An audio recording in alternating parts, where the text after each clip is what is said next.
Hello, students. Good morning to all of you. I hope आप सब लोग घर पे बैठे बैठे अच्छे से पढ़ाई कर रहे हैं। ये जो ऑनलाइन क्लासेस चल रही है वो आप सभी के अभ्यासक्रम में कोई बाधा ना आए इसीलिए शुरू की गई है। तो आप भी हमारा साथ देकर अच्छे से पढ़ाई कीजिए। आज स्टैंडर्ड 9 में हिंदी की ऑनलाइन क्लास में मैं आप सबका फिर से एक बार स्वागत करती हूँ। आज का लेक्चर शुरू करने से पहले मैं एक बात आपको बताना चाहूँगी। If you rest today you have to do hard work in future. यानी कि अगर आप आज आराम करेंगे तो आपको भविष्य में यानी कि आने वाले दिनों में हार्ड वर्क करना पड़ेगा। तो इस सुविचार के आधार पर मैं आपको यही समझाना चाहती हूँ कि जो ऑनलाइन क्लासेस आपको रोज़ाना मिलती है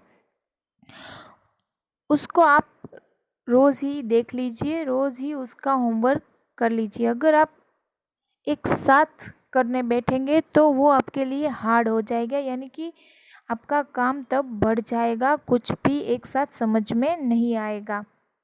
तो आप लोग रोज़ाना क्लासेस में जॉइंट होके आप सब लोग रोज़ का होमवर्क रोज़ कर डालेना। आज हम फिर से एक बार व्याकरण का टॉपिक लेने वाले हैं।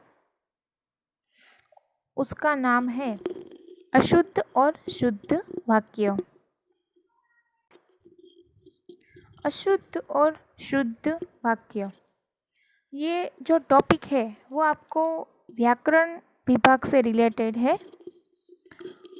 इस टॉपिक को आपके एग्ज़ाम पेपर में 2 से 3 मार्क्स में पूछा जाएगा। आपको जो वाक्य दिए गए होंगे वो अशुद्ध रूप में होंगे या शुद्ध रूप में, उसको आपको रूपांतरित करना होगा। जैसे कि उसमें कोई शब्द की, कोई कानो मात्रा की ऐसी भूल दी गई होगी तो उस अशुद्ध वाक्य को आपको शुद्ध वाक्य में रूपांतरित करना होगा। तो आज का ये व्याकरण विभाग का टॉपिक स्टार्ट करते हैं। भाषा के वर्ण, शब्द तथा वाक्य आदि के प्रत्येक स्तर पर कुछ ऐसे निश्चित नियम होते हैं जिनसे भाषा का मानक स्वरूप बनता है। यानी कि इस वाक्य का मतलब है कि जो हिंदी भाषा है या गुजराती भाषा कोई भी हो, उनका एक स्तर निश्चित किया गया होता है कि उसमें शब्द ऐसे होते हैं, उसमें कानो मात्रा होती है, वो एक रूप से निश्चित की जाती है और उनसे ही एक वाक्य का स्वरूप मिलता है। अगर उस वाक्य में हम कोई शब्द दूसरा रख दे तो उसका मतलब ठीक से नहीं निकलता है। जो प्रयोग मानक स्वरूप से भिन्न है वह अशुद्धि है। देखिए, मैंने आपसे कहा कि प्रयोग, जो वाक्य में शब्द का प्रयोग किया गया है, अगर वो गलत हो, भिन्न हो तो वह अशुद्धि है, यानी कि उसका कोई ठीक से मतलब नहीं निकलता है। वाक्य रचना की अशुद्धियों का मुख्य कारण होता है कि व्यवहार व्याकरणीय नियमों का सही रूप में न जानना। यानी कि जो व्याकरण होता है उसका नियम जो होता है उसमें उसका ठीक से मतलब निकलना चाहिए। अगर उस नियम को भंग करे, उस शब्द में कुछ गलत लिखे तो उसकी अशुद्धि है, यही उसका मुख्य कारण होता है। अतः हमें बोलने या लिखने के समय इस बात का ध्यान रखना चाहिए कि हमारे द्वारा जो कुछ कहा गया या लिखा जाए वह बिल्कुल स्पष्ट, सार्थक और व्याकरण की दृष्टि से शुद्ध हो। यानी कि हम जो बोलते हैं, जो लिखते हैं, उसमें जो शब्द होते हैं, शब्द में जो कानो मात्र अ आ ई जो उसका जो स्वर है, जो व्यंजन है, उसका जो उपयोग होता है वो सही तरीके से होना चाहिए, तो ही उसका बिल्कुल स्पष्ट और सार्थक मतलब निकलता है और उसमें व्याकरण की भी शुद्धि होती है, यानी कि व्याकरण के रूप में भी उसका सही मतलब निकाला जा सकता है। यहाँ हमें शुद्ध वाक्य रचना के संदर्भ में जानकारी प्राप्त करेंगे। देखिए, यहाँ हम जो शुद्ध वाक्य रचना है उसके बारे में हम जानकारी प्राप्त करने वाले हैं। उसमें पहला है पद क्रम संबंधी नियम। वाक्य में प्रयुक्त होने वाले भिन्न पदों को एक सुनिश्चित क्रम में रखने से वाक्य रचना शुद्ध होती है। हिंदी में पद क्रम संबंध नियम निम्नलिखित है। देखिए, आप लोग इंग्लिश में ऐसे कई पास्ट टेंस, फ्यूचर टेंस उसके बारे में पढ़ते ही होंगे। इस तरह हिंदी में भी जो वाक्य रचनाएं हैं उसके लिए यहाँ पर जो टॉपिक है वो है पद क्रम संबंधी नियम। अगर आप चाहे तो व्याकरण के टॉपिक में इसको लिखकर इसके उदाहरण भी लिख सकते हैं, तो आपको पढ़ने में आसानी होगी। यहाँ पर पद क्रम संबंधी नियम का मतलब है कि जो विभिन्न पद होते हैं, जो वाक्य में उसका उपयोग होने वाला है, उन पदों को उनके क्रम में सही तरीके से रखने से वाक्य की रचना शुद्ध होती है। यानी कि पहले कर्म, कर्ता, फिर बाकी के शब्द, ऐसे उसको लाइन में जोड़ने से जो एक वाक्य रचना है वो सही तरीके से बननी चाहिए, तो ही जो वाक्य होता है वो शुद्ध होता है। देखते हैं, वाक्य में पहले कर्ता, फिर कर्म तथा अंत में क्रिया आते हैं। उदाहरण दिया गया है, जितेंद्र क्रिकेट खेलता है।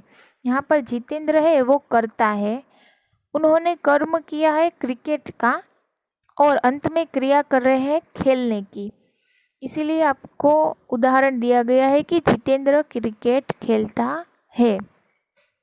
स्टूडेंट्स अभ्यास कर रहे हैं, ये उसका दूसरा उदाहरण है कि जो विद्यार्थी है वो अभ्यास कर रहे हैं, उसमें जो विद्यार्थी है वो कर्ता है, उनके द्वारा अभ्यास है वो कर्म है और कर रहे हैं वो क्रिया दिखाई गई है। ऐसे वाक्य शुद्ध होता है। आगे देखते हैं, कर्ता और कर्म को छोड़कर शेष कारक प्रायः कर्ता और कर्म के बीच स्थित होते हैं। देखिए, यहाँ पर इसका मतलब है कि ऐसे कई वाक्य होते हैं जो कभी कभी उसमें जो कर्ता और कर्म है वो बीच की स्थिति में होते हैं। ऐसा नहीं है कि कोई भी वाक्य हो तो उसमें पहला कर्ता ही हो।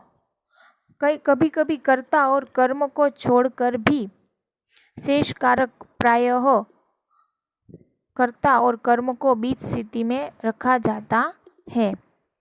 उदाहरण, माँ अपने पुत्रों के लिए खाना बनाती है। देखिए, यहाँ माँ वो भी कर्ता हुई और अपने यानी कि उनके पुत्रों के लिए खाना बनाती है, तो वो उनके जो पुत्र है वो भी कर्ता ही हुए, लेकिन उनको बीच स्थिति में रखा गया है। माताजी चाकू से फल काटती है। देखिए, यहाँ पर माताजी है वो कर्ता हुई, लेकिन वो कर्म क्या कर रही है, फल, और क्रिया है वो काटती है। तो जो चाकू से है वो अलग शब्द है, तो फल यानी कि जो कर्म है उसको बीच स्थिति में रखा गया है। ऐसे कभी कभी कर्ता और कर्म की स्थिति भी बदलती है, यहाँ पर उदाहरण के द्वारा ये बताया गया है। कुछ स्थलों पर ये कारक कर्म के बाद भी प्रयुक्त हो जाते हैं। देखिए, कुछ स्थल पर कारक कर्म के बाद भी प्रयुक्त होते हैं। उदाहरण देखते हैं, प्रियदा ने मनमोहन को सिर से पैर तक देखा। देखिए जो कर्म है वो है सिर से पैर तक देखना, तो वो लास्ट में दिया गया है। ऐसा नहीं है कि कर्म को बीच स्थिति में ही रखा गया है, तो ऐसा भी हो सकता है कि कर्म और कर्ता दोनों की स्थिति बदलती रहे। तीसरा देखते हैं, प्रश्नवाचक पद प्रश्न के विषय से ठीक पहले प्रयुक्त होता है। देखिए यहाँ पर प्रश्नवाचक पद की बात की गई है। वो तो आप सब जानते ही है कि प्रश्नवाचक का जो प्रकार होता है उसमें कर्ता बाद में आता है और जो प्रश्न से जो शब्द रिलेटेड होते हैं वो पहले उपयोग होते हैं। अपराधी का पता चला, यानी कि यहाँ पर जो अपराधी है उसका पता चला, ये एक प्रश्नवाचक पद रिलेटेड वाक्य है। क्यों यह सम्राट अशोक की राजमुद्रा है। यहाँ पर जो क्यों है वो प्रश्नवाचक संज्ञा है, यानी कि क्यों, कब, कहाँ, कैसे, ये सब प्रश्नवाचक पद की संज्ञाएं है। उसमें जो कर्ता है वो बीच में आ गए हैं, सम्राट अशोक की राजमुद्रा है। तीसरा उदाहरण दिया गया है, आपको न्याय का अवसर देना चाहता हूँ, आप तैयार हैं। यहाँ पर पहले उसने पूछा कि आपको न्याय का अवसर देना चाहता हूँ, आप तैयार हैं। तो जो न्याय का अवसर देना है वो कर्म है, और फिर प्रश्न पूछा गया है, आप तैयार हैं। आगे देखते हैं, क्रिया विशेषण सदैव क्रिया के पूर्व आते हैं। देखिए जो क्रिया विशेषण है वो सदैव क्रिया के पूर्व आते हैं, यानी कि हम जो क्रिया कर रहे होते हैं वो पहले आती है। मोहन धीरे धीरे चल रहा है। यहाँ पर जो क्रिया है वो चलने की है, लेकिन जो उसका विशेषण है धीरे धीरे, क्रिया का जो विशेषण है वो धीरे धीरे हुआ।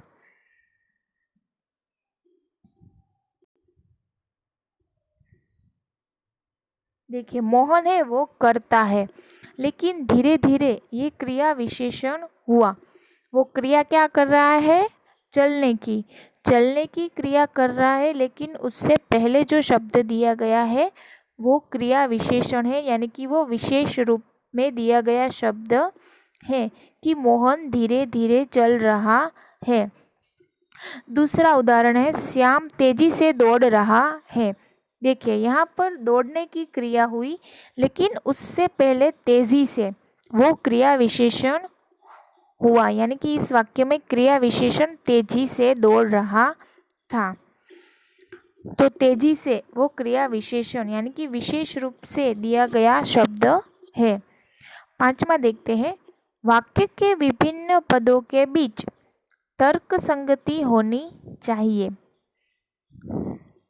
देखिए फिर से पढ़ते हैं, वाक्य के विभिन्न पदों के बीच तर्क संगति होनी चाहिए, यानी कि जो वाक्य में अलग अलग पद दिए जाते हैं, यानी कि जो छोटे छोटे शब्दों को जोड़कर वाक्य बनाया जाता है, उनके बीच तर्क संगति होनी चाहिए, यानी कि जो वाक्य में मेल बैठता हो वो अपने आप में कोई मतलब निकालने वाला होना चाहिए, यानी कि कोई तर्क होना चाहिए। देखिए यहाँ पर उदाहरण दिया गया है कि छात्रों ने गुरुजी को एक फूलों की माला पहनाई। ये अशुद्ध वाक्य हुआ। एक फूलों यानी कि कई सारे फूल होते हैं जो माला में पिरोए गए होते हैं। एक फूल लिखा जा सकता है, एक फूलों नहीं लिखा जा सकता। तो यहाँ पर जो एक फूलों ये लिखा गया है उसमें कोई तर्क नहीं निकलता, यानी कि कोई उसका जो उचित अर्थ है वो नहीं निकल रहा है। उसके नीचे शुद्ध वाक्य दिया गया है कि छात्रों ने गुरुजी को फूलों की एक माला पहनाई। देखिए यहाँ पर जो पद दिए गए हैं उनको उलट सुलट कर दिया तो उसका सही मतलब निकलता है और वाक्य है वो शुद्ध बन जाता है। कि छात्रों ने गुरुजी को फूलों की एक माला पहनाई। एक माला पहना सकते हैं लेकिन एक फूल की माला नहीं पहना सकते हैं। तो आपको भी एग्जाम में इसी तरह से अशुद्ध वाक्य को शुद्ध करना है। यहाँ शुद्ध गाय का दूध मिलता है। देखिए, ऐसा नहीं बोल सकते क्योंकि गाय है वो शुद्ध या अशुद्ध नहीं होती है, लेकिन उसका जो दूध है वो शुद्ध और अशुद्ध होता है। तो ऐसा मतलब नहीं निकल सकते, ये अशुद्ध वाक्य है। उसका शुद्ध वाक्य में रूपांतर देखते हैं। गाय का शुद्ध दूध यहाँ मिलता है।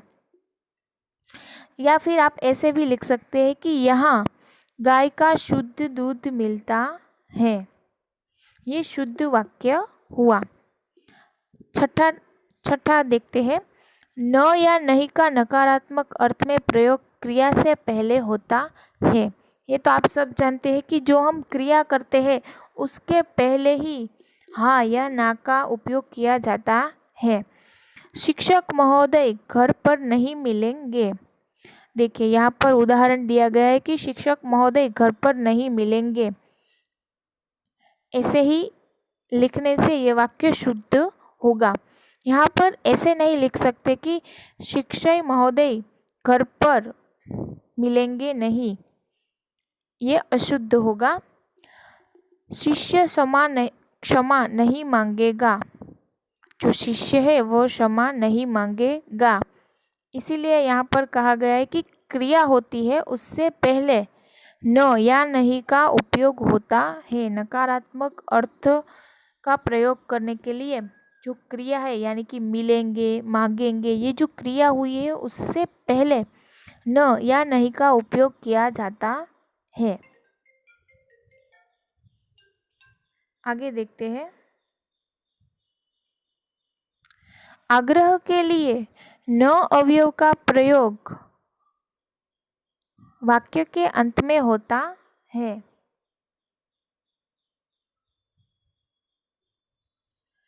आग्रह करने के लिए न अवयव का प्रयोग वाक्य के अंत में होता है।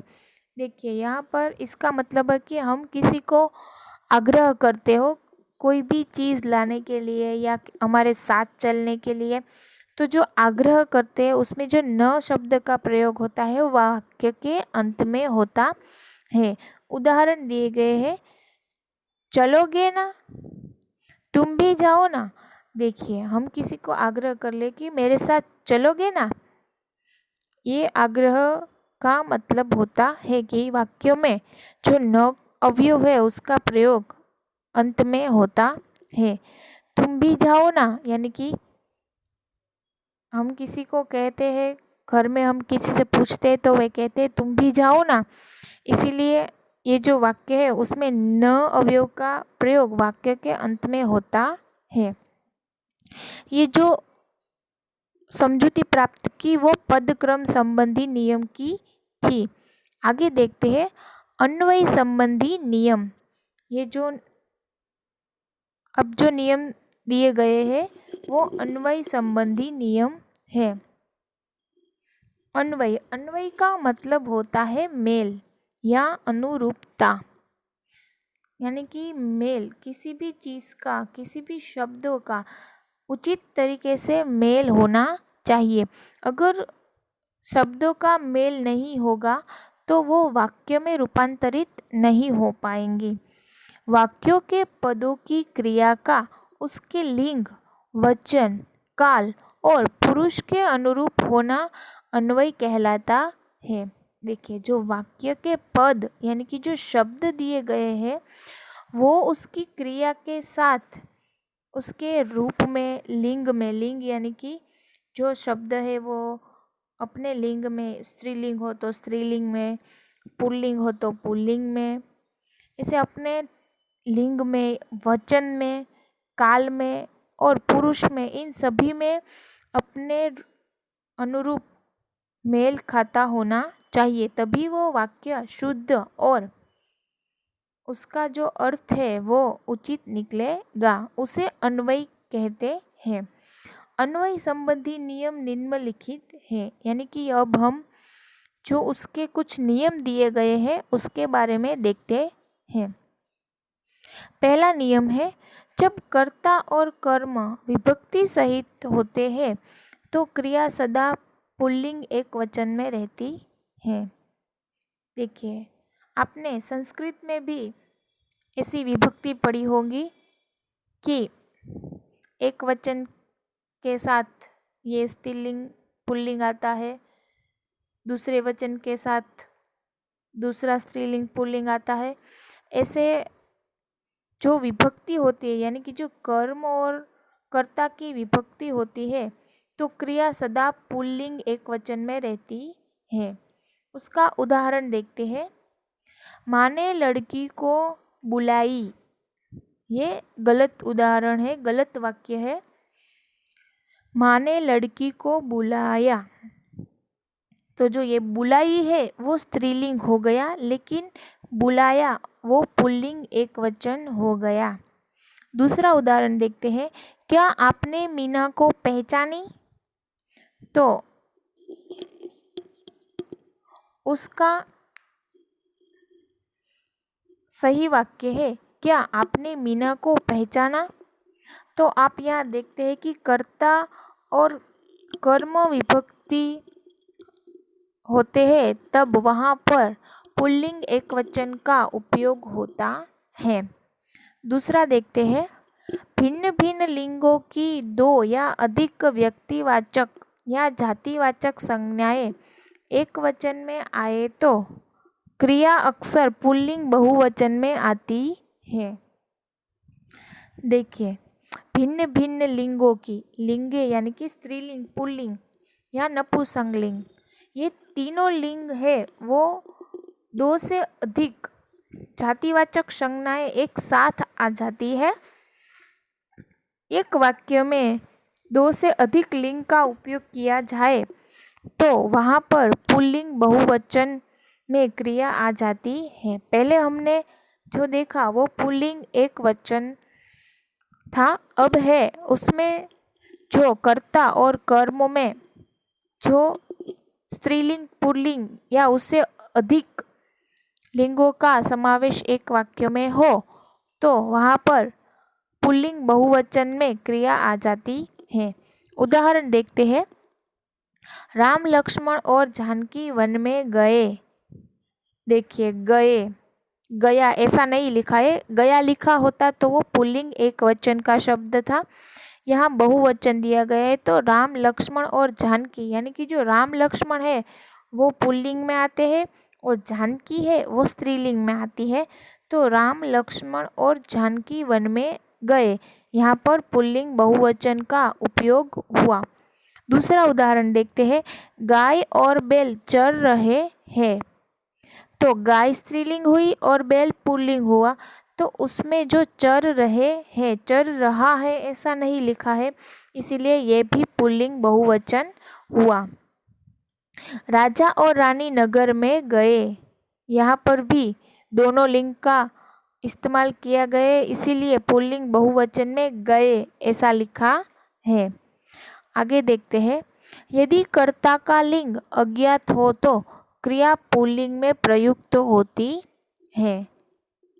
देखिए, कर्ता का लिंग है वो अज्ञात हो, यानी कि अज्ञात होता है, उसमें नाम स्त्रीलिंग हो तो भी हम पहचान सकते हैं और पुल्लिंग हो तो भी हम नाम के द्वारा पहचान सकते हैं, लेकिन तुम्हारा, तुम्हारी, तेरा, मेरा, उसमें हम लिंग को पहचान नहीं सकते हैं। तभी जो क्रिया होती है वो पुल्लिंग में प्रयुक्त होती है। तुम्हारा खर्चा कौन चलाता है? देखिए, इस उदाहरण में देखें तो इसमें नहीं पता होता कि ये जो वाक्य है वो स्त्रीलिंग के लिए लिखा गया या पुल्लिंग के लिए।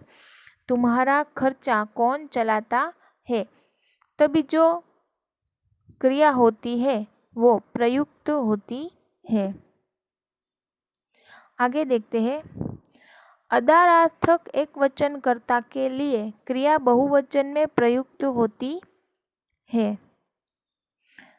देखिए, अदार्थक यानी कि जो महान व्यक्ति होते हैं, महान लोग होते हैं, या कई ऐसी क्रियाएं होती है जिनके बारे में बड़ा ही महत्व दिया गया हो, बड़ा महत्व होता है, तो वो एक वचन करता हो तो उसके लिए बहुवचन का प्रयुक्त होता है, यानी कि हम उसे सम्मान से बुलाते हैं। इसलिए गांधी जी महान नेता थे, तभी भी बहुवचन का उपयोग किया है। हम ऐसे नहीं कह सकते कि गांधी जी महान नेता था तो वो उचित नहीं होगा। इसके लिए भी बहुवचन पुल्लिंग का ही उपयोग किया गया है कि गांधी जी महान नेता थे।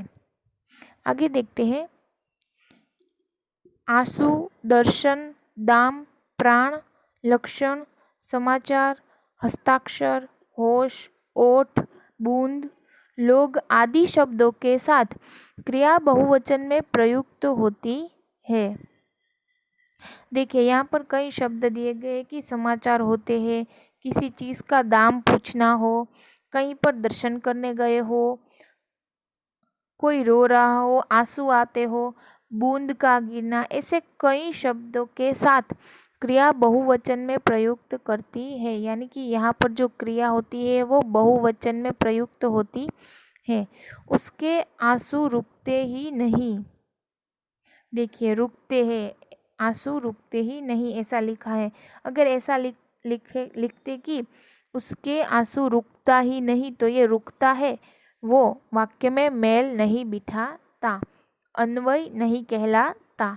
मेरे प्राण संकट में आ गए, तो मेरे प्राण संकट में आ गया ऐसा नहीं लिख सकते। इसीलिए यहाँ पर बहुवचन का प्रयुक्त हुआ है कि मेरे प्राण संकट में आ गए। विवाह के शुभ समाचार मिले, विवाह का शुभ समाचार मिला ऐसा नहीं लिख सकते। आप लोग समझ गए होंगे कि मैं क्या कहना चाहती हूँ, कि जो कई ऐसे विशेष शब्द दिए गए हो तो उसके साथ हमें बहुवचन ही प्रयुक्त करना पड़ता है। आगे देखते हैं। प्रत्येक, हर एक, एक आदि शब्दों के साथ आने वाले संज्ञा शब्दों का प्रयोग एक वचन में होता है। देखिए यहाँ पर लिखा है कि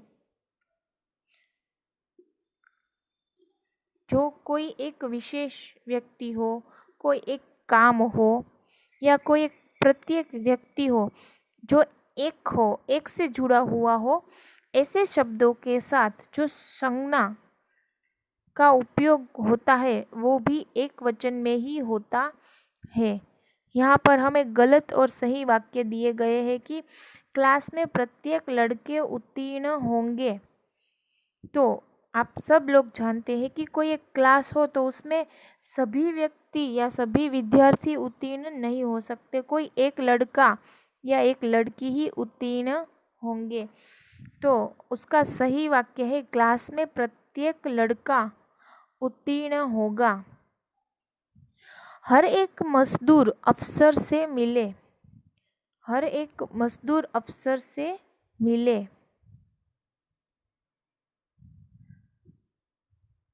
तो देखिए यहाँ पर जो मिले है उसके ऊपर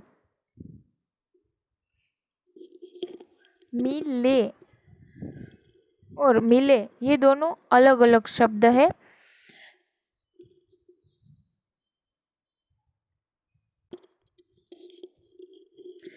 सही वाक्य था हर एक मजदूर अफसर से मिले।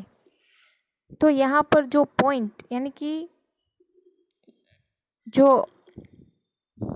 अहम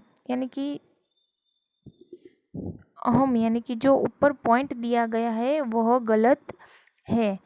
हर एक मजदूर अफसर से मिले और यहाँ पर हर एक मजदूर अफसर से मिले, तो यहाँ पर पहला गलत वाक्य है वो बहुवचन में दिया गया है और सही वाक्य एक वचन में दिया गया है। आपके भाषण में एक एक शब्द तुले हुए थे और सही वाक्य है आपके भाषण का एक एक शब्द तुला हुआ था। तो आप लोग समझ गए होंगे कि एक एक, प्रत्येक, हर एक ऐसे जो शब्द है उसके साथ एक वचन का ही उपयोग होता है, यानी कि हुआ था, मिले, होगा, ऐसे जो शब्द आते हैं वह एक वचन में होते थे, ना कि होंगे, मिले, हुए थे, ये बहुवचन के शब्द हो गए। 7वां नियम देखते हैं। संज्ञा के लिंग के अनुसार ही सर्वनाम का प्रयोग किया जाता है। यानी कि जो संज्ञा दी गई हो तो उसके अनुसार ही सर्वनाम का प्रयोग किया जाता है। सर्वनाम यानी कि जो तुम्हारा, तुम्हारी, तेरा, मेरा, ये, वो, ऐसे जो वाक्य में लिंग के बजाय उपयोग किए जाते हैं वो सर्वनाम है। तो यहाँ पर जो संज्ञा है वो लिंग के अनुसार ही सर्वनाम का प्रयोग करती है। उसका उदाहरण दिया गया है कि तुम्हारी स्कूल कहाँ है। तो तुम्हारी स्कूल ऐसा नहीं लिखा जा सकता, ये गलत है। यहाँ पर सही वाक्य है तुम्हारा स्कूल कहाँ है। तो यहाँ पर जो सर्वनाम है वो तुम्हारा है, यानी कि जो संज्ञा का उपयोग किया जाए वो सही तरीके से लिंग के अनुसार होना चाहिए। ये 7 नियम है वो आज हमने देखे। 8वां नियम है वो इसके बाद के लेक्चर में देखेंगे। उसके बाद मैं आप सबको कौन सा वचन किस लिंग के साथ उपयोग होगा वो आपको एक कोष्टक के रूप में लिखवा दूंगी, और कई अशुद्ध और शुद्ध वाक्य का भी हम रिवीजन करेंगे। तो आपको आज के वीडियो में ये जो नियम मैंने समझाए वो समझ में आ गए होंगे। अभी ये हमारा टॉपिक अधूरा है, आगे के लेक्चर में इसे पूरा करेंगे। अन्वय संबंधी नियम का 8वां नियम हम आगे के लेक्चर में देखेंगे। Thank you so much. लेकिन आपको ये जो नियम दिए हैं मैंने वो एक बार होमवर्क में लिखने हैं। जितने भी नियम आज हमने पहले से देखे उस नियम को लिखना है और उसका एक उदाहरण भी साथ में लिखते जाना है। ये आज आपका होमवर्क है। Thank you so much.